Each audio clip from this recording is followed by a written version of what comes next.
네, 반갑습니다. 예, 서로 좀 인사할까요? 네, 옆에 앞뒤 한번 서로 인사를 해주시기 바랍니다. 반갑습니다. 예.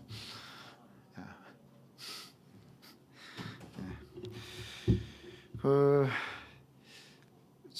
진짜 제가 이런 분위기 별로 안 좋아하거든요. 딱 이렇게 그냥 딱 이 숫자면은 테이블 딱 해가지고 그냥 막 이렇게 이야기 나누고 하는 거 너무 좋아하는데 딱 이 세미나실이 부모 교육하기에는 별로 안 좋은 것 같아요. 그죠? 이런 분위기 제가 별로 안 좋아하는데 아무튼 anyway 저희가 같이 모였습니다. 오늘은 저희가 뭐에 대해서 좀 다뤄볼 거냐면 순종이에요. 순종. 근데 그 자녀들 이렇게 순종 훈련시키기가 요즘 세대에 편하지는 않죠. 말 잘 들어요. 오늘은 어떻게 하면 말을 잘 듣게 할 것인가, 어떻게 하면 말을 잘 듣게 할 것인가에 대한 이야기를 좀 해볼까 합니다. 그 우리가 이제 교육을 할 때 어려움이 뭐냐면요. 내가 알고 있는 하나의 사실이 있죠. 내가 알고 있는 하나의 사실. 보통 부모님들은 자기가 이렇게 중요하게 생각하는 것들이 있어요. 딱 보통 이렇게 두 갈래길이 있더라고요. 하나는 정말 착한 아이, 말 잘 듣는 아이, 규율을 잘 지키는 아이, 이런 아이를 저희가 키우고 싶은 그런 마음도 있고, 어떤 한편으로서는 좀 자율적인 아이, 스스로 생각하는 아이, 자기 원하는 것을 마음껏 해주고 싶은 그런 마음도 있습니다. 근데 이제 이 두 가지를 같이 잘 조합해서 날아가게 해야 되잖아요. 새가 하늘을 날려면 한 날개로 안 되는데 두 날개가 필요한데 이 두 날개가 필요해요. 이 전인적 교육을 시켜야 됩니다. 근데 이 교육을 하는 게 쉽지 않죠. 이 균형을 잡는다는 것도 쉽지 않고 또 우리가 알고 있는 그런 사실을 가지고 아이들을 가르치려고 하는데 애들은 너무 복잡해요. 그래서 우리가 직면하는 상황도 너무 복잡하잖아요. 그러지 않아요? 이러면 될 것 같은데 뭐 5년 박사 이렇게 딱딱 하면 될 것 같은데 현장에서는 그게 아니잖아요. 이 상황이 너무 복잡해요. 그래서 이제 몇 가지 이제 저희가 좀 고민스러워요. 얘들 키운다는 것들은 진짜 고민스러운 일들이에요. 왜냐하면은 이게 쉽지가 않아요. 근데 쉽지가 않은데 오늘 저희가 다뤄줄 주제는 순종입니다. 순종은 반드시 훈련을 시켜야 될 영역 중에 하나이죠. 부모님들이 이제 대부분 이제 그런 호소를 해요. 이제 자녀가 여기 보니까 젊으신 분들이 많을 텐데 애들이 꼬마 애들이 많죠. 다 젊으시잖아요. 근데 좀 더 이제 시간이 지나가면 갈수록 어떤 것들이 부족해지냐면은 실제적으로 애들하고 대화할 시간들이 너무 부족해져요. 학교 이제 초등학교만 가도 괜찮은데 중학교 올라가면은 초등학교 고학년 됐다, 애들 학원 다니기 시작한다 그러면은요 정말 대화할 시간이 별로 없어요. 그래서 자율성과 규칙 이 두 가지를 다 잡아야 되는데 한국적인 상황 가운데서는 쉽지가 않아요. 왜 쉽지가 않냐? 대화 시간이 부족해요. 예를 잡으려면 뭐가 필요하냐면 대화를 해야 되잖아요. 근데 대화 시간이 절대적으로 부족해요. 절대적으로 부족한 이유는 뭐죠? 뭐 우리의 의지의 부족도 있지만 한국적인 교육 스타일로는 이게 쉽지가 않아요. 네. 한국적 이 교육 시스템에서는 쉽지가 않아요. 일단 학원 보내기 시작한 때부터는요. 학원에 뭐가 있죠? 학원 다니시나요, 애들? 학원 보내기 시작하면은요. 학원 끝나고 나면은 뭐 하는 시간이 필요하냐면 학원 과제가 많이 내요. 학원에 어떻게든 성적을 올려야 되기 때문에 과제를 많이 줘요. 그러면 애들이 학원 갔다가 와서 또 과제도 해야 돼요. 과제하고 나면 어떻게 해요? 지쳐요. 그러니까 뭐 해야 돼요, 애들은? 공부가 끝났다고 생각해요. 자기 책임은 이제 다 했다 생각해요. 그럼 뭐 그때부터 뭐 하죠? 그때부터 게임하기 시작해요. 이 패턴이 돌아갑니다. 이제 중학교 가면은 이 패턴 고착화 돼요. 애들하고 뭐 대화할 시간, 이 사춘기 때문에 대화를 못하는 게 아니라 이 구조적 상황 가운데서 대화하기가 힘들어요. 학원 보내야 되는데 뭐 때로는 보충을 해야 되는데 이런 시스템으로 딱 가면은 이 학원을 의지하는 시스템으로 딱 가잖아요. 그때부터는 대화 못한다고 생각하세요. 그때 그 대화 안 돼요. 힘들어. 아니 제가 경험을 이야기하는 거예요. 제 경험을. 그때부터는 힘들어요. 그럼 어떻게 공부를 시켜야죠? 학원으로 돌리는 시스템은 교육에 있어서 뭘 강조하는 거죠? 그렇죠. 얘를 기능적 부분에서는 엄청나게 훈련을 시킬 수 있는데 기능적 부분을 훈련을 시켜요. 다른 많은 영역들이 다 무너지기 시작해요. 그러면서 중학교 올라가고 고등학교 되잖아요. 대화거리가 없어요. 아마 많은 분들이 공감하실 거예요. 대화거리가 없어요. 여러분 뭐 모처럼 만난 친구 엄청나게 대화할 것 같죠? 그렇지 않아요. 대화거리가 없어요. 거리가. 자주 대화해야지 뭐예요? 거리가 더 많이 생겨요. 정보가 더 많잖아요. 이야기를 하다 보면은. 근데 그래서 걔는 어떻게 지내? 정보가 있어야 물어보기도 하지. 정보가 없는데 뭘 물어봐? 밥 먹었어? 공부 잘하고 있어? 성적 얼마야? 이런 일상적 대화밖에 안 돼요. 그러니까 이런 구조 자체를 끌고 가시려면 그걸 끌고 가셔도 돼요. 편해요. 왜? 돈만 지불하면 돼요. 학원에. 돈만 지불하면 되잖아요. 근데 이렇게 해가지고 아이들이 제대로 클까요? 실은 애들하고 대화를 하고 좀 애들의 고민도 들어주려면 뭐가 필요하냐면은 여백이 필요해요. 노트에 팍팍이 적어졌는데 거기에다 뭐 좀 더 해? 야, 성경 좀 읽어봐. 큐티도 해야지. 이미 애들은 다 팍팍하게 적어져 있는데 거기에다 뭐 추가해요? 놀러 가자? 애들 힘은 없어요. 자기들 지치는데 어디 같이 부모하고 따라가 놀러 가요. 그러니까 자기주도 학습시켜야 됩니다. 자기주도 학습시키려면 어떻게 해야 되죠? 책 읽는 훈련 시켜야 돼요. 네, 책을 읽는 훈련 시켜야 됩니다. 그러니까 이 구조적인 조절이 힘들면은 이 세상 사람과 똑같이 세상 사람들 가는 방식으로 똑같이 이 구조를 따라가면은 뭐 애들 잃어버린다고 생각하시면 돼요. 기능뿐만 아니라 우리는 다른 걸 훈련시켜야 될 영역이 굉장히 많은데 많은 크리스찬 부모들이 세상 사람들이 가지고 있는 그런 이런 생각적 구조를 같이 가지고 하면은요, 애들 제대로 키울 수가 없어요. 똑같아요. 세상 애들 똑같이 됩니다. 오늘은 저희가 순종에 관한 거예요. 나를 보호하고 있는 사람들의 지시에 기쁨으로 따르게 하는 거. 세 가지 키워드입니다. 하나는 훈련이고요. 그 다음에 훈육이고 권위입니다. 부모가 권위를 가져야 되죠. 저도 이제 많이 실패를 해봤기 때문에. 근데 이제 순종이 왜 중요하냐? 요즘 학교는 순종 가르치지 않아요. 요즘 학교 순종 안 가르쳐요. 제가 그 한국 그 도서관 협회인가요? 어딘데 거기에 사서에게 물어보세요라는 프로그램이 있어요.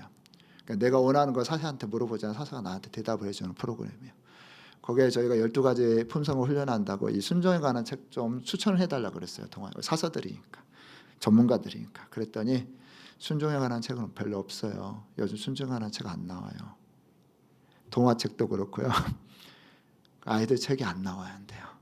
추천을 다른 뭐 존중이나 이런 책들은 추천을 엄청 많이 해줬는데 순종은 거의 없어요. 딱 한 권 추천했더라고요. 뭐 요즘 학교에서요 이 순종을 가르치잖아요. 그러니까 문제가 많이 생기는데 순종이 왜 중요할까요? 우리는 교회에서 하도 이제 순종에 대한 믿음, 순종 이런 것이 강조가 되었기 때문에 마냥 그런 것 같다 생각하는데요. 순종이 왜 중요할까요? 얘들한테 왜 중요할까요? 순종이 왜 중요하죠? 순종이 왜 중요해요? 그냥 일반적 상황에서 뭐 하나님의 순종하라 해서 순종이 아니라 그러니까 일반적 상황에서 순종이 얘들한테 왜 필요할까요? 이게 왜 필요하죠? 남의 말을 경청하고 듣고 그걸 자신의 삶에 반영할 수 있는 그렇죠. 보통 순종은 보통 인간관계가 상하 관계가 있고 좌우 관계가 있어요. 대부분은 다 친구 관계에서도요, 다 서열이 나눠져요. 인간관계 대부분은요, 뭐 갑질하니 뭐 하더라도요, 다 이게 상하 관계가 어쩔 수 없이 있어요. 근데 대부분 관계를 옆으로 또 잘해야 되지만 상하 관계도 굉장히 잘해야 돼요. 왜 그렇죠? 나에게 기회를 주는 대부분의 사람들은요, 다 나보다 위에 있어요.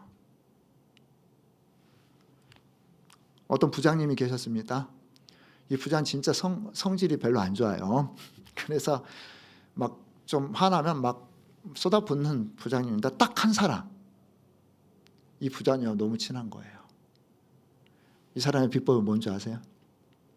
막 부장님이 막 열받고 있으면은, 아니 부장님 오늘 뭐 무슨 일 있으세요? 그래. 다른 사람은 부장님 열받고 있으면 뭐 해요? 다 피하는데 부장님 열받고 있으면은 막 괜히 막 화를 내고 있으면 그런데요. 부장님 오늘 무슨 일 있으세요?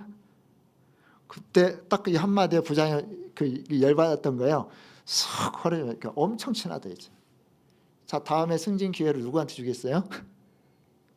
당연히 이 친구한테 주겠죠. 그죠? 그러니까 순종이 중요한 이유는요, 이 상하 관계를 잘하도록 만들어줘요.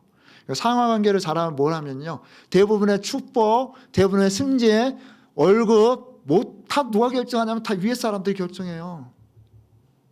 결국에는 이 순종을 해야 되냐 이게 아니에요. 이거는 진짜 축복의 통로예요.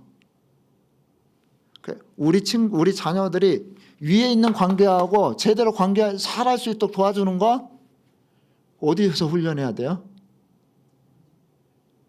가정에서 훈련해야죠. 그러니까 이 훈육과 훈련과 그다음에 권위를 인정하는 이 사람들이요, 엄청 중요해요. 근데 요즘 애들은 기본적 바탕에 깔려 있는 게 어떤 생각이에요?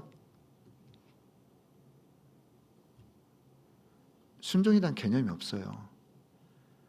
꼰대라고 이야기하고 그냥 이 질서를 인정하는 것이 얼마나 많은 질서가 무너졌어요.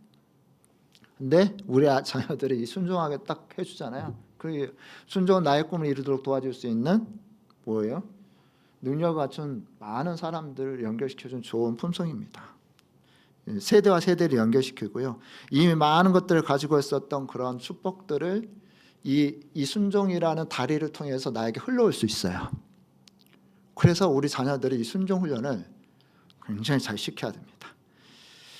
제가 학교에서 이런 순종 이 교육 일반 학교에서 순종 교육을 하고 애들한테 순종은 땡땡이다 이렇게 그 마지막에 글짓기를 하거든요. 순종은 땡땡이다. 왜냐하면 예를 들어 그래서 어떻게 하겠다는 거야 이렇게 오레오 방식으로 이제 훈련을 시키는데 누가 그렇다 순종은 땡땡이다 적어봐. 그래갖고 중학생 1학년이 뭐라고 적었냐면요. 순종은 엘리베이트다. 왜냐하면 내가 1층 가장 낮은 지위에 있어도 이 순종이랑 도구를 통해서 한순간에 최상위 사장님을 만날 수 있대요. 순종은 엘리베이터 단어가 이야기해요. 또 다른 친구는 이렇게 이야기하더라고요. 순종은 놀이터에 그 롤러스코 놀이터 있잖아요. 그 놀이터의 안전벨트다. 나를 보호하고 나를 지켜주는. 뭐 믿지 않는 친구들이 그렇게 이야기하는 거예요. 그러니까 우리가 잘 가르쳐지 못할 뿐이죠. 잘 가르치면 애들 잘 이렇게 이 개념들이 생기게 됩니다. 그래서 이 좋은 인성을 훈련시킨다는 거, 예수님을 닮아가는 품성을 훈련시킨다는 것은요, 이 개념을 잘 가르쳐 주는 게 필요해요. 근데 자녀들 입장에서 순종이 힘든 이유는 뭘까요? 진짜 우리 엄마 말은 순종하기가 힘들어, 따르기가 힘들어, 지키기가 힘들어. 이유가 뭘까요? 자녀의 입장에서 순종이 힘든 이유는 첫 번째 뭐가 있을 것 같아요? 우리 입장에 애들이 순종을 말을 잘 들었으면 좋겠는데 애들이 입장도 있을 거 아니에요. 애들이 못하는 이유가 있을 거 아니에요. 무슨 이유가 있을까요? 첫 번째? 정답은 없어요. 여러분 생각했을 때 애들은 왜 말을 안 듣죠? 자기 욕구 충실하기 때문에. 그래. 엄마는 날 몰라줘. 내가 뭐 하고 싶은지 몰라. 그죠? 근데 몰라준다는 거죠. 그 다음에 또 뭐 때문에 순종 안 하죠? 애들 입장에서 나 하고 싶은 거 있는데 꼭 이 시간에 해야 돼? 또 뭐가 있어요? 뭐가 있을까요? 애들 왜 말 안 들어요? 말 잘 드시나요? 또 뭐가 있을까요? 한번 이야기해 주시죠. 예, 괜찮아요. 예.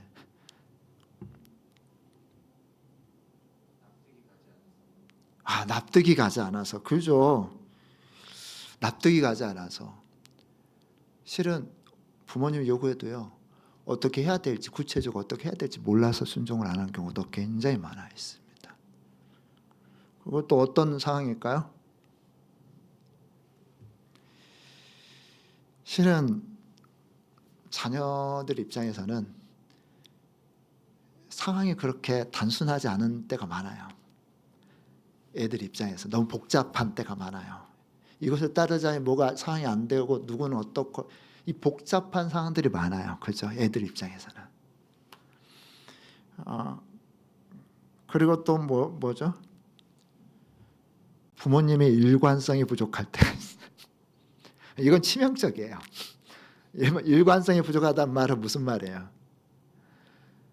엄마 기준을 정했어요. 떠들지 마. 근데 이때는 괜찮아. 근데 갑자기 안 돼. 이때는 괜찮아. 이때는 안 돼. 이런 상황이 되어지면요. 일관성이 없으면 어떻게 해요? 애들은 불안해요. 딱 경계선이 명확해. 이 상황이 이러면 안 돼. 이게 딱 명확하면 애들은 그 안에서 안정감을 누려요. 근데 이게 없으면은요. 안정감을 누릴 수가 없어요. 그래서 자녀를 어떻게 키울 것인가 쉽지 않잖아요. 자녀 키우는 게 복잡해요. 쉽지 않아요. 일단 좀 자기 철학이 있어야 됩니다. 애들 어떻게 키울 것인가. 철학이 있어야 되죠. 그리고 기준도 롤모델도 만들어야 되고 기준도 세워야 돼요. 그래서 가장 이제 첫 번째 제가 다룰 것은 이제 훈련입니다. 애들의 여러 가지 순종의 여러 가지 영역들이 있는데 일단 훈련이에요. 훈련도 순종이죠. 자, 그러면은 아이들을 훈련시켜 나가는데 딱 트레이닝 시키는데 이 순종이 필요해요. 그럼 뭘 훈련시켜야 될까요? 여러분 지금 자녀들을 뭘 훈련시키고 계세요? 어떤 영역이 있을까? 훈련. 자녀도 훈련시켜야 될 영역. 자, 뭐가 있을까요? 인내심, 인성, 그죠? 성품, 품성 훈련 시켜야 됩니다. 인내심, 절제, 책임감, 순종 포함해서요. 그죠? 이거 너무 중요해요. 진짜 너무 잘하셨습니다. 자, 그 다음에 또 뭐가 있어요? 뭘 훈련시켜야 될까? 뭘 훈련시켜야 될까? 이야기해 주시죠. 생각나는 대로. 뭘 훈련해야 될까요? 지금 훈련하고 계신 거 있으세요? 훈련하니까 또 막막하죠. 이게 뭘 훈련해야 될지 막막할 겁니다. 맞아요. 생활 습관, 이게 좋은 습관 만들어주는 거 너무너무 필요하잖아요. 좋은 습관 만들어주는 거. 이거 정말 필요합니다. 기본 생활 훈련이라고 그러죠. 식사, 기상, 수면, 청결 이런 거 다 훈련이 필요해요. 좋은 습관. 그것도 뭐가 있을까요? 훈련시켜야 될 게.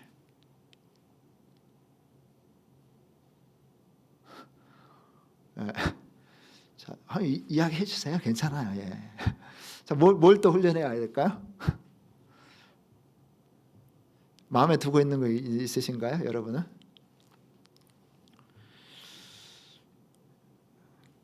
자, 의사소통.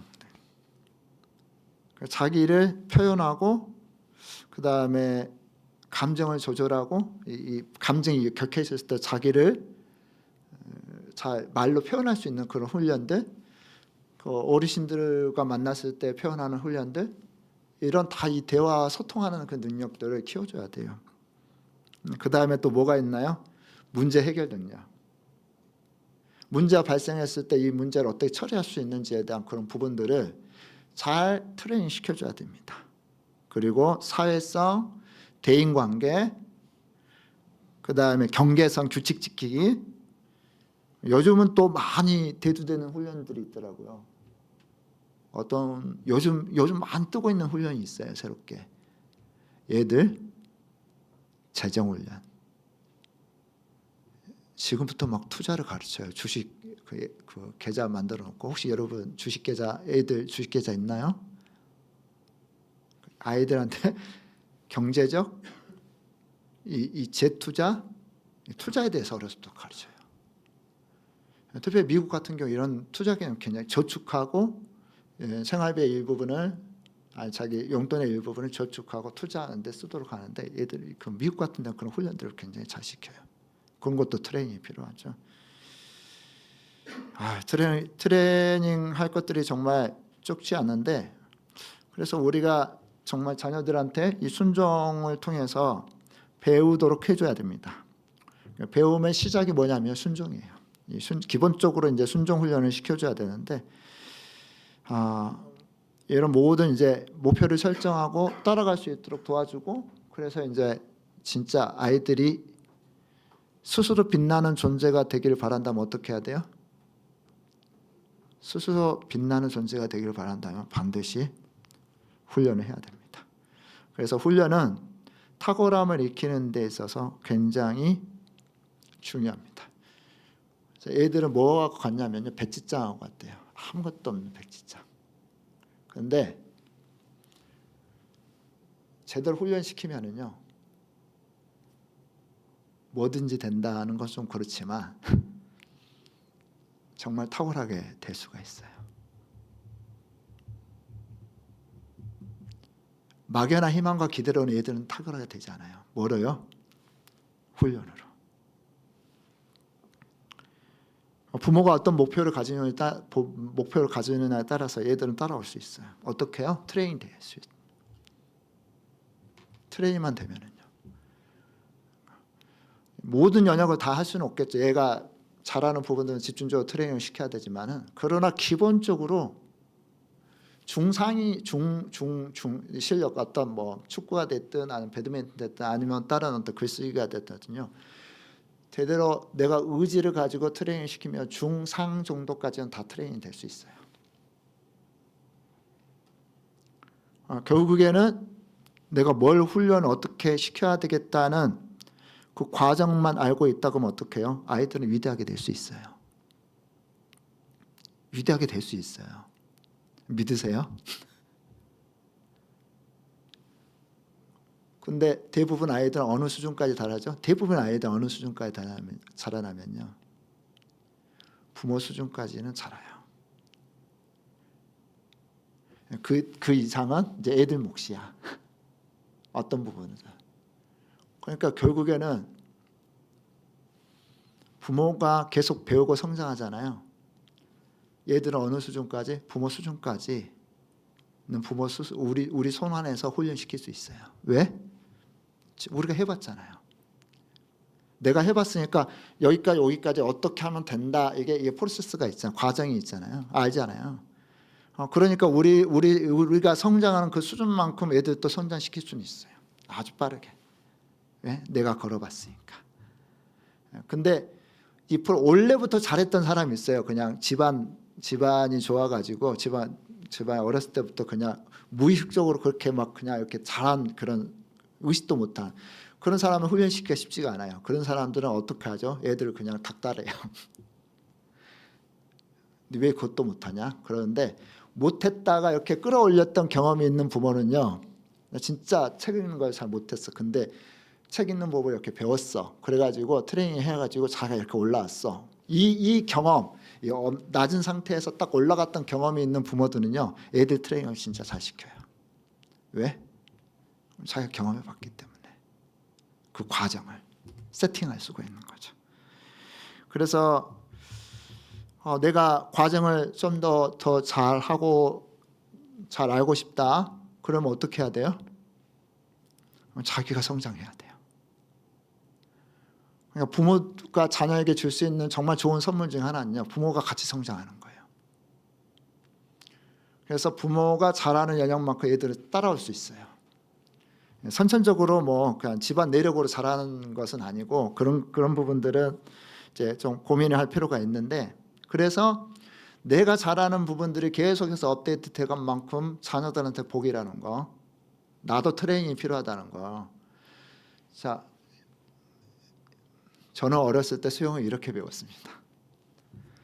그냥 저희 동네 그 내과죠. 동네 형아들이 깊은 데로 저를 그냥 밀어 넣었어요. 동네 형아들이.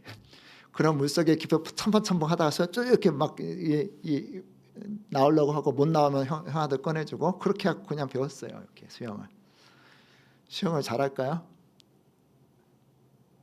이렇게 수영을 배웠는데 수영을 잘할까요?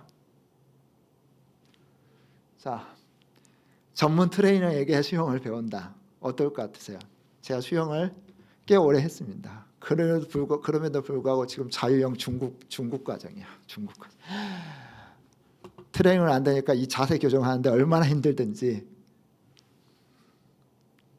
전문가한테 배우면요, 속도가 빠릅니다. 그리고 수준도 이 전문가한테 배우지 못하면은요, 이 전문 강사에게 제대로 트레이닝 받지 못하면 어떻게 되죠? 열심히만 하면은 딱 이 중까지는 가는 것 같아. 제가 원래 흑수저 출신이었기 때문에 전문가의 트레이닝 하려면 어떻게 해야 돼요? 돈이 필요하잖아요. 돈이. 그러니까 모든 것을 스스로 했어요. 여기 탁구도 스스로 배웠습니다.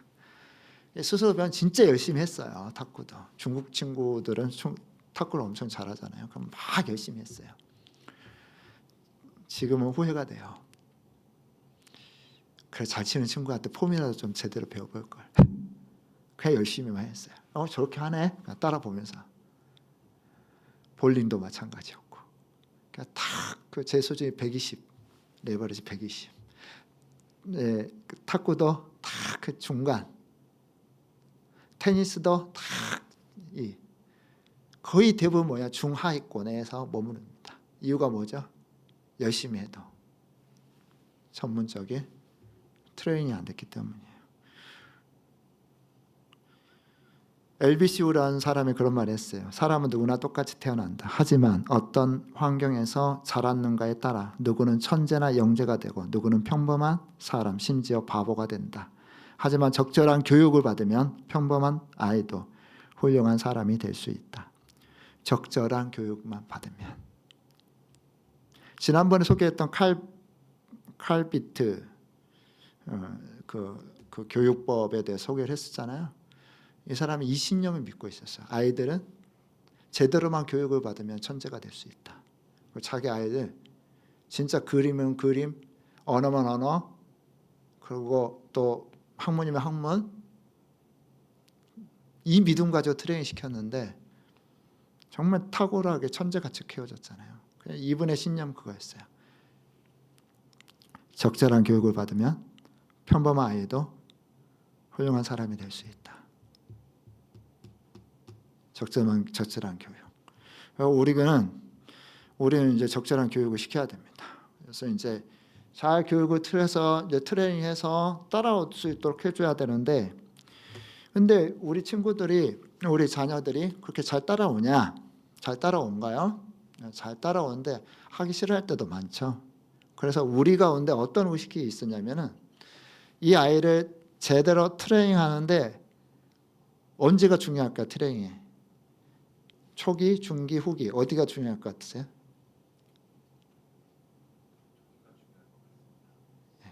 처음 세팅하는 게 너무 중요해요. 처음 세팅하는 거. 자, 이 친구들이 처음에 딱 세팅하는 구조만 만들 때 에너지를 많이 쏟아붓고요. 나머지는 알아서 하도록 지도 감독만 해주면 돼요. 근데 많은 부모들이 처음에 에너지를 많이 투자해서 이 길을 만든다 그러 길을 만든다는 거. 시작하시면 길을 만드는 여기에 에너지를 많이 투자해서 따라하고 피드백하고 계속해서 업그레이드 시켜줘야 되는데 이 시간에 조금 하다가 계속 중간에 잔소리하는 시기예요. 그러니까 애들이 제대로 훈련이 안 됩니다. 좀 더 작은 것을. 근데 또 한 가지 또 함정이 있는데 이제 천재 키우겠다고 계속 목표를 높게 하면은요 애들은 진짜 나가 떨어져요. 작게 어떻게 해요? 좀 더 자주 일정한 간격을 두고 지속적으로 주기적으로 반복을 하잖아요. 이 친구도 트레이닝 돼요. 그래서 실제 사례입니다. 제 딸 아이가 유치원에서 돌아와 숙제를 하기 위해서 때를 막 쓰는데 그거 한두 번이 아니에요. 숙제해야지 그러면 막 그때부터 울고 날고 뗐어요. 그거 어떻게 해야 돼요?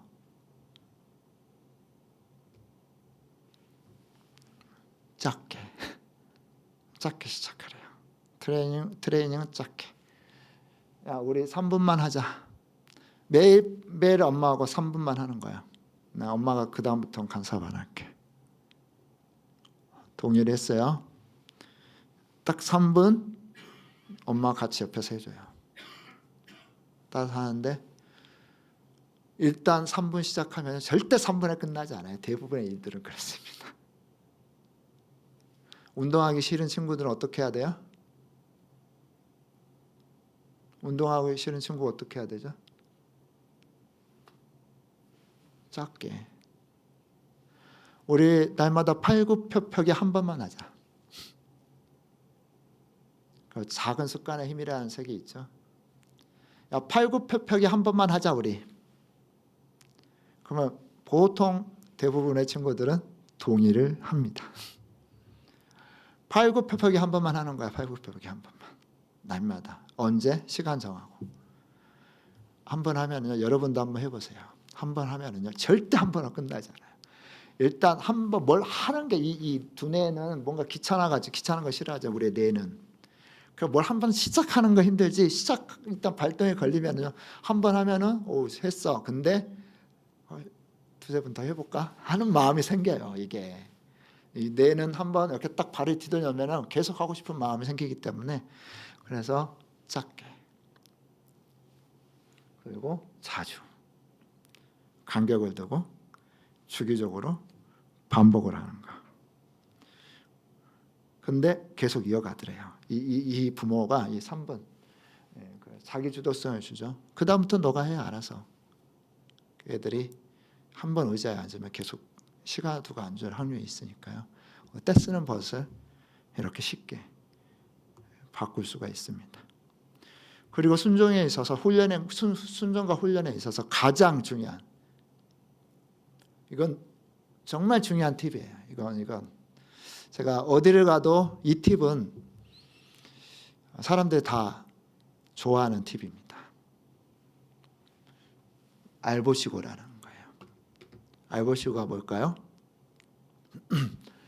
알려주고 보여주고 시켜보고 고쳐주고. 자, 한번 따라서 해볼까요? 알보시고 알려주고 보여주고 시켜보고 고쳐주고. 자, 자전거를 타요. 애가 자전거를 이제 배워야 돼요. 배워야 되는데 넘어지잖아요. 자, 어떻게 해야 돼요? 처음에 자전거를 탈 때는 애야 어떻게 해야 첫 번째 어떻게 해야 자전거 이제 못하는 애한테 가르쳐요. 첫 번째 어떻게 해야 돼요? 페달을 있는 힘껏 밟아야 돼. 절대 천천히 밟으면 안 돼. 있는 힘껏 페달을 밟고 두 번째는 오른쪽으로 넘어지고자 하면 어떻게 해야 돼요?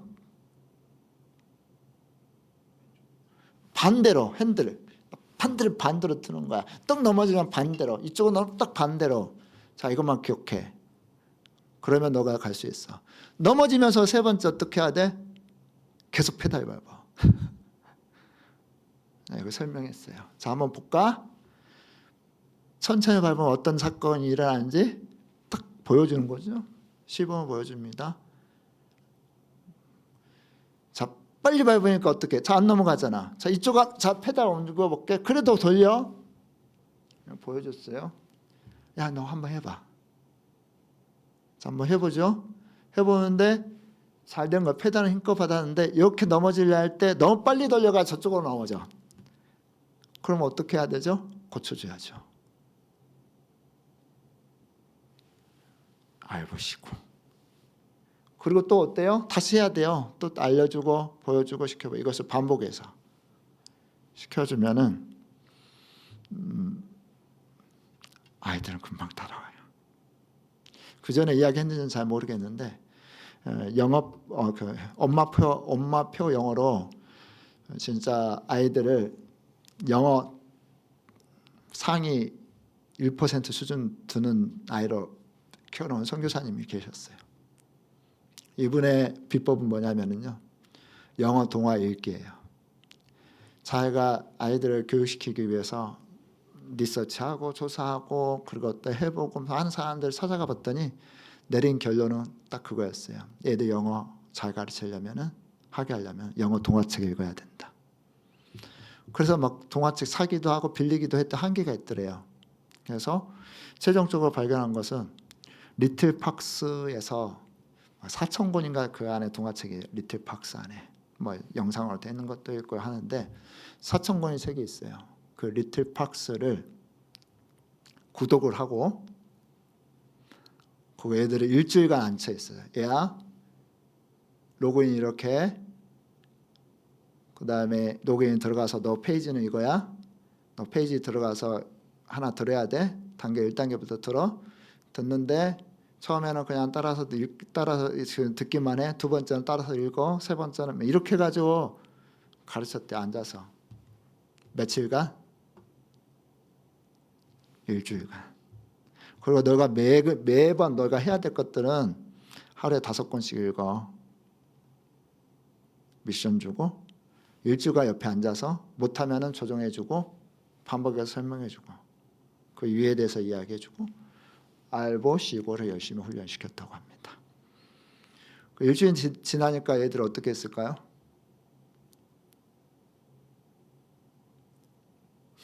스스로 알아서 하더래요. 이미 숙달이 된 거죠. 그리고 뭘 한 거예요? 그냥 체크만 한 거예요. 했냐 안 했냐? 어떻게 하냐? 어려운 게 있냐? 그랬더니 이 친구들이 진짜 탁월하게 됐대요.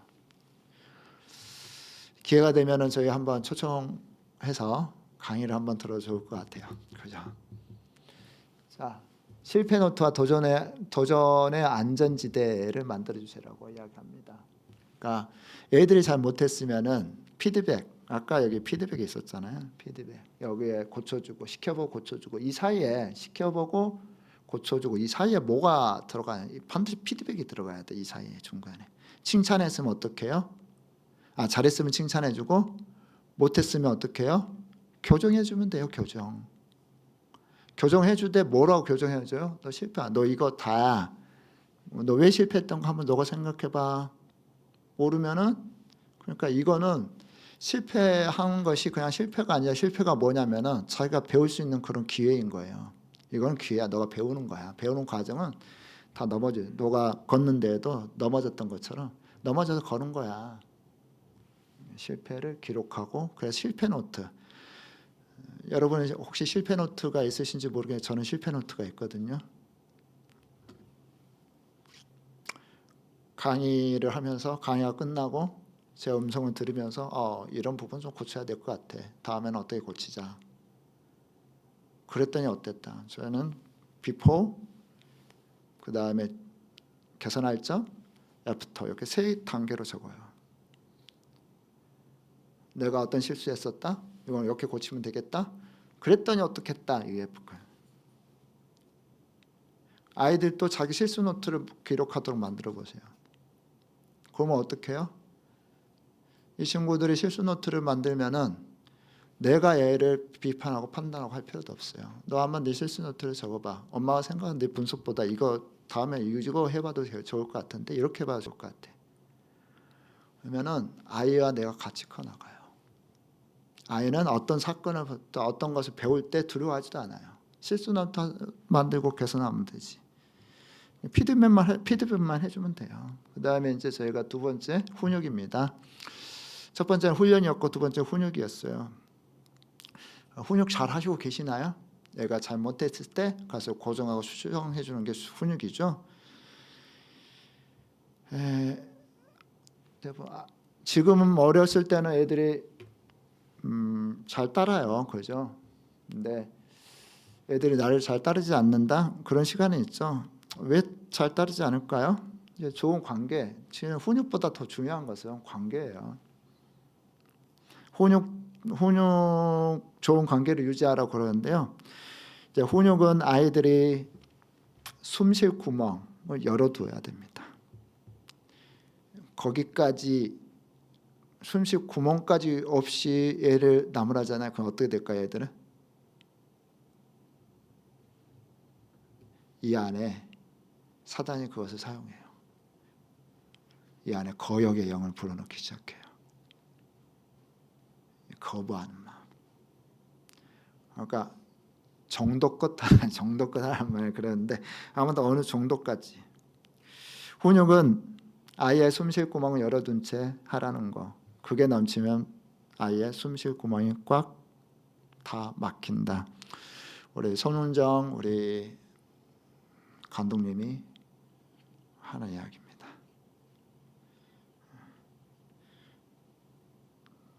그러니까 숨쉴 구멍은 놔둬야 돼요. 저희 아내의 성격은 굉장히 센시티브하고 민감하고 그리고 저보다 자녀 교육에 있어서는 더 엄격해요. 막 이제 굉장히 이성적이고 논리적이고 그래서 논리로 그냥 네 왜 그랬어? 뭐 계속 올라가요. 그러면은 그 옆에서 제가 브레이크를 걸어요. 그만해. 알아들었을 거야. 그러니까 이게 넘어가면 이제 얘 딱 보이잖아요. 얘 표정이 바뀌고 있다. 얘 표정이 바뀌고 있어. 그죠? 여러분 그럴 때 있잖아요. 막 이야기 계속 화가 나서 이야기하는데 얘 표정이 바뀌어요. 얘 표정이 이제 뭐 그냥 받아들이는 수준이 아니면 어떻게 조절을 해야 되는데 그거 넘어가면 이제 감정이 격해지죠. 우리 실은 아이들한테 분노가 일어난다. 실은 왜 분노가 일어나요? 얘가 잘못했기 때문에 분노가 일어나요? 훈육은 분노로 하는 게 아니잖아요. 훈육은 사랑으로 해야 되는데 때로는 우리는 훈육이라는 이름으로 얘를 제대로 교정을 시켜야 된다는 좋은 명목으로 뭘 하게 되냐면요. 내 분노를 표출할 때가 있어요. 화가 이 잘못해 계속 반복된 잘못을 했다거나 분노를 표출될 때가 많죠. 근데 이렇게 딱 이 분노를 딱 드러내잖아요. 아이한테 막 엄청 화나. 그리고 내 안에 무슨 마음이 생기죠? 제대로 훈육을 했으면은 그래 얘는 고쳐야 돼. 그런 마음이 드는데 분노가 쏟아부고 감정이 쏟아지면 내 마음에 후회가 생기잖아요. 그렇잖아요. 이렇게까지 안 해도 되는데. 그건 내가 컨트롤되지 않는 나의 감정이 쏟아부어지는 건데 실은 이 분노 뒤에는 뭐가 있냐면요. 너 때문이 아닌 나 때문에 화가 나는 거예요. 내 안에 욕구가 있는 거예요. 욕구가 만족되지 않으면 그 분노로 표출되어지는데 너 때문에 화가 아니에요. 그냥 얘는 그냥 기회를 제공했을 뿐이에요. 뭐가요? 내 안에 있는 좌절된 욕구가 있는 거예요. 내가 화가 나는 거죠. 보통 아이에 대한 기대가 좌절됐을 때 분노와 짜증을 내고 이것이 훈육을 망치는데 이 분노와 짜증이 대부분은 내 안에 있는 좌절된 기대가 있습니다. 이 좌절된 기대는 어떤 것이 있을까요? 좌절 기대는 어떤 것이 있을까요? 얘에 대한 너무 높은 수준의 요구를 하거나 기대가 높아요. 훈육도 얘들 단계가 있잖아요. 얘들 할 수준이 있고 단계가 있는데 저마다의 성장 속도가 있는데 나는 그 성장 속도를 맞추지 않고 내 기대가 높으면은요. 이게 제대로 내 욕구가 만족이 될 수가 없죠. 그러니까 분노가 일어나죠. 그리고 또 딱 한번 또 자세히 한번 이렇게 쭉 보면은요, 내가 이 아이를 받아줄 에너지가 없을 때도 분노가 일어나요. 그러지 않아요?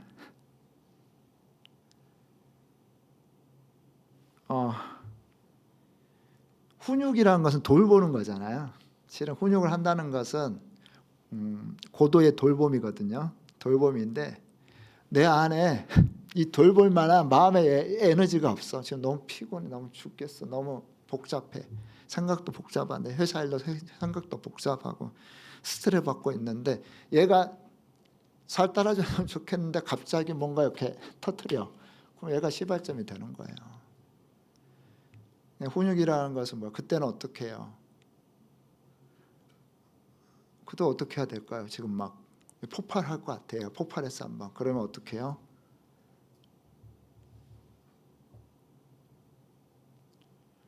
내 욕구를 이야기해야죠. 엄마가 지금 너무 힘들어 마음이. 나 좀 또 도와줄래? 좀 조용히 좀 해줘. 애들한테도요. 나도 지금 내 자신을 돌볼 시간이 필요하다는 것을 어필할 필요가 있어요. 얘도 막 싸우고 막 난리가 나잖아요. 그러면은 거기 갖다 중재를 시키고 조절을 하려면은요. 엄마가 지금 힘들거든. 좀 도와줄래? 여기서 조금 더 나가면 엄마가 분노가 일어날 것 같아. 예, 애들한테 도움을 요청하세요. 애들이 잘 알아요. 말해주면 엄마도 돌봄이 필요하다는 거. 그래서 분노가 일어나면은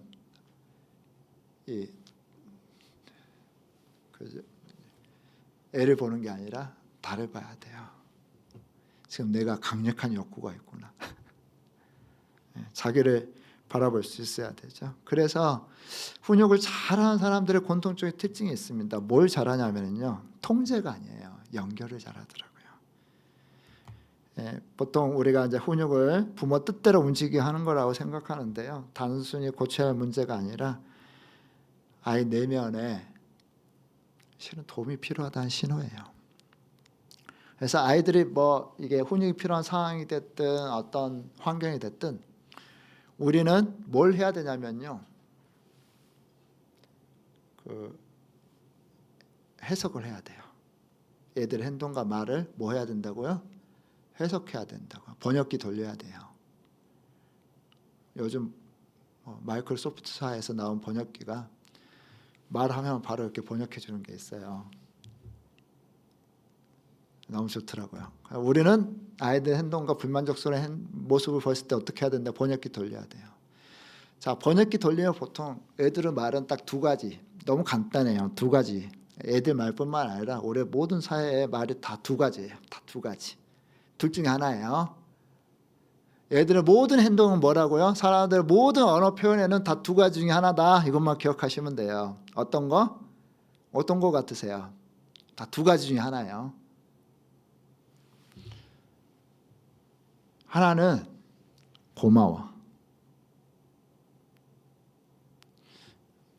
저희 장모님에게 뭘 보냈어요. 저희 아내가 보냈는데 전화 몰라 이딴 거 보내냐. 그래 저희 아내는 굉장히 마음이 지금 불편해요. 그것도 힘들게 보내놨는데 또 몰라 이런 거 보냈냐 그러니까요. 무슨 말이에요? 번역기 돌려야 돼. 뭐라고요? 고마워. 그것도 하나는요. 도와줘. 자, 많은 행동이 있는데 많은 언어가 있는데 딱 분류를 해보면은 두 가지.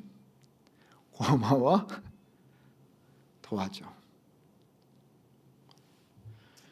막 징징대요. 지금 뭐 하는 소리예요? 도와줘라는 거야. 나 좀 도와줘. 두 가지. 그래서 아이들이 하지 못하는 것은요, 다른 거 아니에요. 제가 뭐냐면은 여러 가지 이유가 있겠지만은 몰라서 못할 수도 있고요. 애들 자체에 힘이 없어서 못할 수도 있어요. 뭘 해낸다는 것은 이 안에 뭐가 필요하냐면요. 힘이 필요해요. 힘이. 이 안에 뭐가 필요하다고요? 힘이 필요해요. 지금 짜증 내서는 안 되는 거 알아. 부모 상황 보니까 안 될 것 같은데도 불구하고 계속 짜증 막 계속 울잖아요. 애가 자기 짜증을 도와줘라는 말을 제대로 표현할 수 있는 지금 힘이 없는 거예요. 자기도 자기 스스로를 컨트롤할 수 있는 힘이 없어요. 누가 지금 찌쩍거려 지금 이거 도저히 참을 수가 없어요. 참아야 되는 거, 이 상황에 참아야 되는 거 아는데도 불구하고 벌써 엄마가 2번이나 경고했는데도 불구하고 지금 화가 나서 지금 이렇게 쏟아붓는다. 이게 뭐가 문제라고요? 이게 지금 힘이 없어요. 이 친구에게는 어떻게 힘을 줄까요? 근데 이런 친구에게 정죄하고 판단하고 비난하잖아요. 힘이 없는 이 친구에게 판단하고 비난하고 정죄하면 어떻게 될까요? 그때부터는요, 기가 죽어요. 이 기가 죽는 상황이 1번, 2번, 3번, 4번 계속 발생하잖아요. 그럼 어떻게 될까요? 무기력해져요. 이 무기력한 상황이 계속 가잖아요. 그럼 어떻게 될까요? 우울증 걸려요.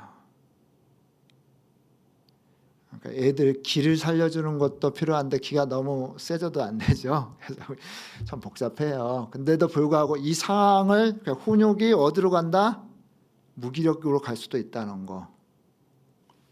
그러면 애들한테 힘을 주는 방법은 뭘까? 내면에 힘을 주는 방법은 뭘까요? 내면에 이제 힘을 주는 방법은 이 마음을 알아주는 거예요. 힘들었구나. 도움이 필요하구나. 그러니까 얘들의 행동 밑에는 숨겨진 감정이 있습니다. 이게 커요. 숨겨진 욕구도 있고요. 정말 마음 가운데 못하는 이유도 있을 것이고요. 그죠? 때로는 고집스러운 것도 있어요. 이 애들이 일반적으로 가지고 있는 이 고집, 자기 중심성, 이기성 이런 다 있어요. 보이지 않는 그 부분을 보려면 어떻게 해요? 공감적 대화를 해줘야 됩니다. 너 맨날 숙제 안 하니? 이렇게 표현할 수도 있어요. 엄마는 너가 배우는 것을 즐겁게 했으면 좋겠어. 혹시 숙제 언제 했으면 좋을지 너가 직접 계획 세워볼 수 있을까? 이런 대화도 할 수 있대요. 지금 당장 치워. 엄마는 이 공간이 깔끔하게 편안했으면 좋겠어. 혹시 너가 이 블록들을 저 상자에 넣어줄 수 있을까? 에너지가 갈 것 같으세요? 혹시 힘든 일 있니? 이 상황에 너 이렇게 짜증내고 울는 그런 이유가 있어? 힘들었구나. 이렇게 딱 한번 알아줘도요. 얘는 힘이 생겨요. 그때 어떻게 해요? 바로 행동 수정이 들어갑니다. 유대인들은요. 2차 세계대전 때 유대인을 숨겨주었던 그 부모 교육을 한번 추적해 보았대요. 유대인의 고통을 방관한 부모는 자녀를 훈육할 때 그 방법들이나 설명이나 이런 것도 6%밖에 사용하지 않았대요. 유대인을 구해준 사람들의 부모는요, 자녀를 훈육할 때 그 논의, 이게 왜 해야 되는지 좋게 설명한 것이 21%였대요. 잘 나도 모르는데 어떻게 모를 때 뭔만 무조건 하래. 근데 이거 잘 설명해 주잖아요. 그럼 뭘 주는 거예요, 얘한테? 이 상황을 대처할 수 있는 힘을 주는 거예요. 이런 상황이 발생할 수 있어. 이랬을 때 못했을 거야. 그러면 어떻게 해요? 그런 상황을 이해하고 할 수 있는 힘을 주는 거예요. 아이가 장난감을 던져요. 민서야, 왜 장난감 던지니? 그렇게 하면 장난감이 망가지고 혹시 누가 맞으면 다칠 수도 있고 그러면 안 되잖아. 엄마가 전에 말했듯이 땡땡땡 계속 설명을 해줬어요. 이 친구는 장난감 던질까요? 부모터 민서야, 장난감 던지면 안 돼. 손 내놓고 조용히 놀자. 어떤 걸 잘 들을 것 같으세요? 첫 번째? 두 번째? 치약을 안 닦아요? 저녁에 치약을 안 닦아요. 칫솔질을 안 해요? 칫솔질 안 하면 이빨 나쁘고 뭐하고 계속 이야기한다 해보세요. 얘가 잘 들을까요? 때로는 어떻게 해요? 시간 됐다 칫솔질 해라. 한마디 하는 게 더 편해요. 훈련을 잘 시키는 트레이너는요, 말을 길게 해요. 멈춰, 전진, 스톱, 조절. 짧대요. 말이 짧대요. 감정에 휘둘리지 않는 훈육, 잘못된 행동에 대해서는 때로는 어떻게 해야 돼요? 단호하게 안 돼. 설명할 필요도 없어요. 안 돼라고 정확히 이야기하는 거예요. 그러니까 훈육의 이제 핵심 원리가 한 3단계로 표현을 하면은 공감이라는 귀, 공감해줘야 돼. 그래야지 애들이 마음속에 이야기를 하면서 힘을 얻고 그것을 자기 행동을 조절할 수 있는 능력이 생겨요. 그 다음에 원칙이라는 기둥을 세우고 책임이라는 이름의 날개를 달아줘야 됩니다. 스스로 책임감을 느끼고 그 결과를 경험할 수 있도록 해줘야 되죠. 그래서 각각의 상황별로 때로는 충분히 설명하고 감정 알아주고 얘가 소통할 때도 필요해요. 그러나 때로는 그냥 원칙 안에서 그냥 안 돼라고 표현. 한마디로 이야기해서 그냥 지시하고 명령할 필요가 있습니다. 여러 가지 상황을 여러분이 상황에 따라서 적절하게 활용하여서 사용하시죠. 중요한 원칙은 뭐라고요? 연결되는 거. 평소에 좋은 관계를 잘 맺어가면은 훈육이 좋다는 거 기억하시고, 마지막에 이제 권위인데요. 질서, 규칙을 세우고 따르기입니다. 요즘 아이들은 어떤 생각을 하고 있냐면요. 왜 굳이 다른 사람 말 들어야 돼?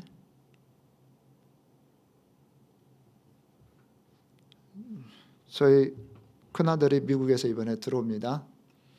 야, 아들 군대 가야지. 아빠 근데 왜 내가 군대를 가야 돼? 저희 큰아들 굉장히 순종적이게 하는데도 그 이야기를 질문을 해요. 왜? 중국에서 태어났어요? 중국에서 자랐어요? 그리고 뭐 안식년 때 잠깐 한국에 나온 적은 있었지만 한국하고 자기하고 거리가 그렇게 가깝지 않아요. 내가 왜 요즘 젊은 친구들은 왜 내가 굳이 말을 들어야 돼? 왜 내가 굳이? 이게 기본적이에요. 기본 베이스예요. 이 시대 정신이에요. 시대 정신. 말 좀 한다? 그럼 어떻게 해요? 저 그만둘래요. 이게 시대 정신이라니까. 이게 그만둘래요. 이게 시대 정신이에요. NG 시대라고 그러는데, 순종이란 이런 개념 자체가 너무나 약해지고, 이 약해진 것이 사회에 있어서는 굉장히 많은 대가를 지불해야 됩니다.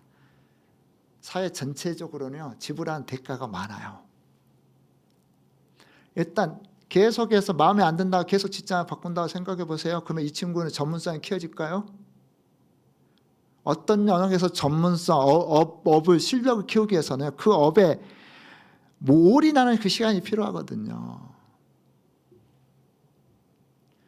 그리고 또 계속해서 바꿔요.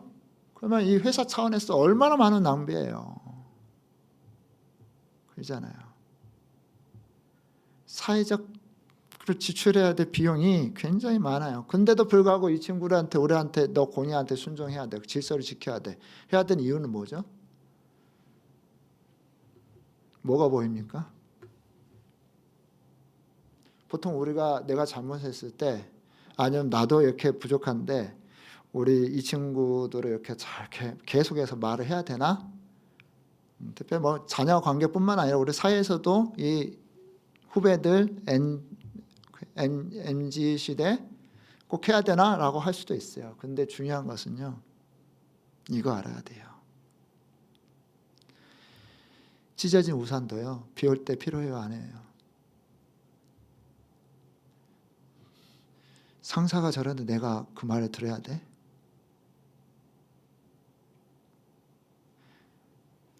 찢어진 우산도요, 비 올 때 필요해요. 우산이 없다? 보호막이 없다? 그거 어떻게 되죠?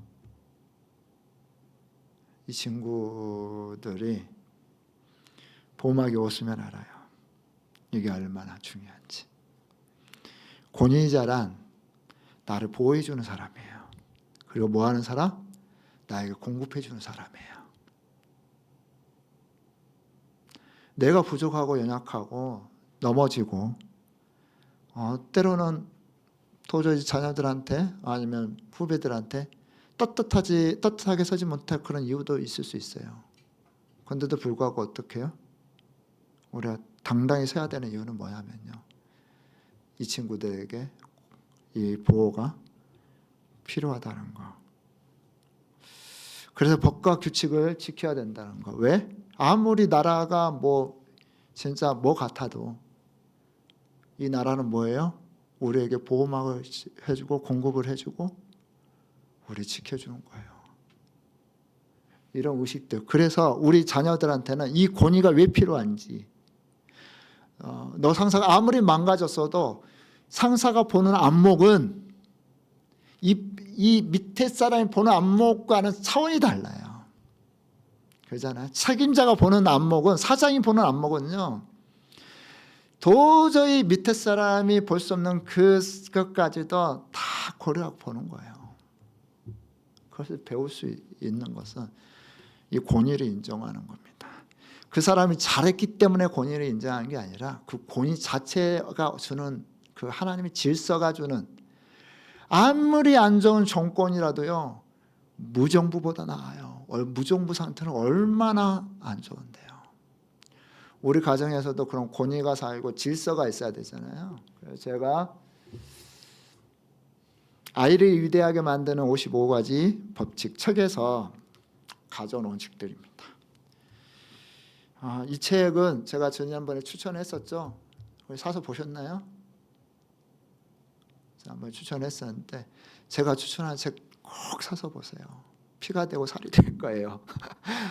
이 책의 첫 번째 챕터에 뭐라고 나오냐면은, 어른들이 부르면 예 하고 대답하래요. 네? 공손하게 대답하래요. 저희 둘째가 장애라고 소개했었잖아요. 인터뷰를 보는데 그렇게 이 책에 나온 원리대로 교육을 시켰어요. 네 선생님, 안녕하세요 선생님.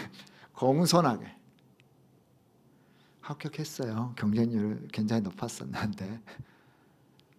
그래서 이 55가지 그 원칙들이 있습니다. 이런 원칙들이 55가지가 있어요.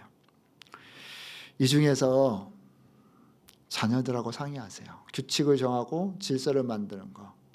이것들은요, 부모가 정하는 것도 필요하지만 때로는 자녀들과 같이 이런 원칙을 통해서 사람을 위대하게 될 수 있대. 우리 한번 우리 가정에 필요한 원칙들과 규칙들을 지켜볼까? 대부분의 부모들이 잔소리를 계속하는 부모들의 이 가정에, 잔소리가 많은 가정의 특징들이 뭐냐면요, 사전에 약속된 규칙들이 없어요. 그래서 상황마다 이야기하게 되는 거예요. 상황마다. 여러분, 불편한 상황들을 서로가 애들한테도 부모에게 요구할 상황들을 이야기해서 그 규칙으로 만드세요. 부모가 또 자녀들한테 안 좋은 이 순간에 지켜야 될 그런 행동들, 조정해야 될 것들을 있으면 규칙으로 만드세요. 그리고 상호 동의하는 상황에서 규칙을, 가정 규칙을 어디다 붙여놔야 될까요? 가장 잘 보이는데. 혹시 여러분 가정에 이런 화이트보드가 있나요? 가정 화이트보드 있으세요? 화이트보드. 천재들은요 화이트보드 쓴대요. 잘 나가는 회사들은 다 화이트보드를 쓴대. 왜 화이트보드를 쓸까요?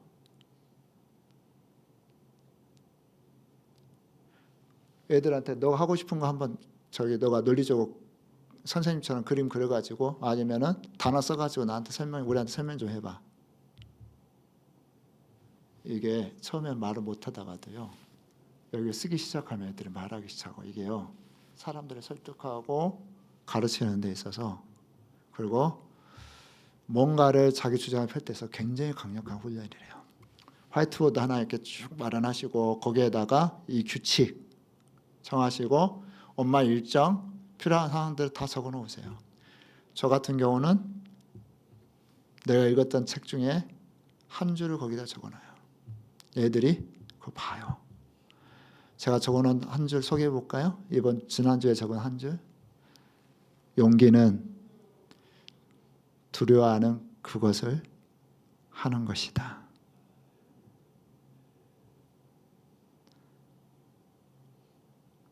그냥 극복하는 게 아니래요. 너가 두려워하는 그거 그냥 그대로 하는 게 용기래요. 생각해 보니까 그 말이 저한테는 너무너무 두려워하면서 어떻게 그거 극복할까 굉장히 노력했는데 그거 필요 없더라고요. 그냥 두려워하는 거 그거 그냥 해. 그게 용기야. 저에게 힘을 주었던 한마디였어요. 애들한테 설명을 해보고 말씀 그리고 개인적으로 해야 될 중요한 다른 사람 알아야 될 것들 다 적게 하세요. 아이들 시험 날짜 보통 엄마가 챙기는데 아빠 잘 모르거든요. 어떤 미팅, 뭐 행사 이런 것들요 관련된 거 다 적어놓으세요. 큰 화이트보드 하나에 하나하나 적고 필요한 거 있었으면 좋겠다 서로에 대한 당부하고 싶은 말이나 좋은 문구 같은 거 적어놓으세요. 이 하나가요 소통의 장이 되고 서로가 자기 성장할 수 있는 그런 좋은 보드가 될 거예요. 보드 꼭 설치하시기 바랍니다. 설치했으면 이따 학부모 설치하시고 사진 찍어가지고 저희 학부모 그룹 채팅에 올리세요. 보드 꼭 설치하세요.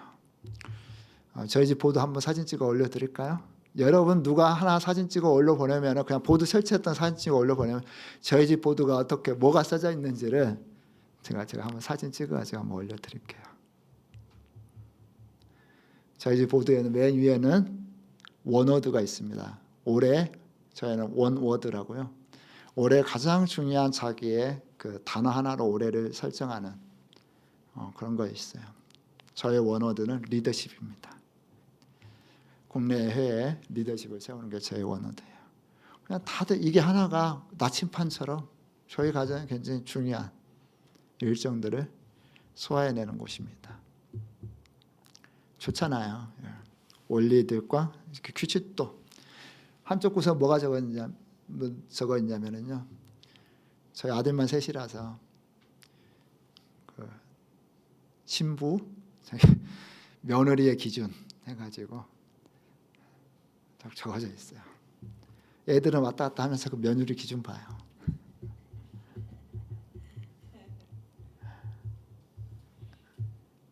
예. 은연중에 이게 사람이 자주 보잖아요. 그게 이게 뇌세포에 기억이 돼요. 애들하고 해주고 싶은 그런 어떤 원리나 중요한 것들은 적어놓으세요. 왔다 갔다 하면서 보라고. 네, 55가지지 여러분이 나눠졌는데 그 중에서 한번 체크해 보시기 바랍니다. 어떤 걸 할지, 어떤 거 가정에서 한번 체크해 보시고 자녀들하고 논의해 가지고 우리 가정에 규칙을 세우세요. 잔소리가 없어집니다. 일주일에 한 번씩 지난번에 이야기했던 것처럼 회의하세요. 가족 회의. 잘 안 지켰던 거 뭐야? 칭찬할 거 칭찬해주고 파티하세요. 애들 칭찬할 거 있으면 파티하세요. 일주일에 한 번씩은 그 가족이 모이고 이야기하고 약간의 축제 비슷한 그런 시간들을 갖는 게 필요합니다. 유대인들은 안식년을 지나 안식일 말이죠. 금요일 저녁부터 토요일 오후까지가 안식일이에요. 유대인들. 자녀들이 안식일을 가장 기다린대요. 왜 기다리냐면 금요일 날 저녁에 촛불을 켜놓고 음식을 만들어 놓고 음식 아니죠. 그 안식일이니까 음식 아니고 그날 있었던 이야기들, 그 주간 있었던 이야기들, 그리고 여러 가지 그 시간이 정말 행복하게 가꾼대요. 일주일에 하면 아무리 바쁘다 일주일에 한 번은 그런 같이 좋은 음료, 뭐 커피, 그리고 또 과자, 또 그렇더라도요. 서로 이렇게 이야기하고 일주일에 한 번 보내는 그런 시간들. 저는 주일날 오후 늦게 저녁에 그런 시간들 가졌으면 일주일에 뭐 하고 싶은지 그런 시간들을 가졌으면 좋겠습니다. 저희 집은 주일 저녁 8시 그런 시간을 갖습니다. 그래서 조절할 것들은 사전에 조절하면요. 실은 이렇게 훈육이라는 것이 따로 시간을 둬서 하지 않아도요. 자연식으로 자연히 해야 될 것들이 세워질 겁니다. 오늘은 순종에 대한 이야기를 했습니다. 순종이 딱딱하고 어렵게 느껴지고 무겁게 느껴질 수 있을 거라고 생각하는데요. 하나님께서 우리에게 명하신 이런 명령들은요. 우리가 가장 행복하고 가장 풍성하게 살 수 있는 원리를 저기 이야기하는 거예요. 우리가 그 삶 속에 이게 얼마나 중요한 것인지, 얼마나 우리의 삶에 필요한 건지를 잘 고민을 보지 못해서 그렇지, 고민하고 상황을 살펴보고 연구하면요, 하나님 왜 이것을 요구하셨는지 우리는 알 수밖에 없어요. 그래서 내 부모를 공경하라. 뭐합니까? 너가 땅에서 잘 되는 첫 번째 약속이잖아요. 그게 다른 게 아니에요. 자, 혹시 질문 사항 있습니까? 질문. 질문이 없죠? 자, 기도하고 마무리하겠습니다. 살아계신 하나님 아버지, 하나님의 말씀이 얼마나 좋은지요. 이 혼탁한 세상에서 우리에게 길이 되어지고 우리에게 빛이 되어지고 우리의 삶에 너무나 좋은 양식이 되어지는데, 저희가 이 말씀을 자세히 살펴서 연구하지 못하고 또 삶의 곳곳에 하나님의 말씀을 어떻게 적용해야 될지 몰라서 힘든 삶을 보내고 있습니다. 주님, 저희를 회복시켜 주시고 말씀으로 세워 주시옵소서. 저희 자녀들이 잘 순종하는 그런 자녀들, 권위자들과 친밀하게 지내는 그런 관계들을 만들어갈 수 있도록 도와주시옵소서. 잘 훈육하여 끊임없이 조절이 필요한 이 아이들이 끊임없이 세상 가운데서 악한 영향 가운데 자기 마음대로 하고 싶은 이 욕망이 넘친 이 세대에서 우리 자녀들을 잘 조절하여 하나님의 사람으로 부족함이 없도록 세워가게 하여 주시옵소서. 예수님의 이름으로 기도합니다. 네, 수고하셨습니다. 저희 다음 주에 뵙도록 다음 달에 뵙도록 하겠습니다.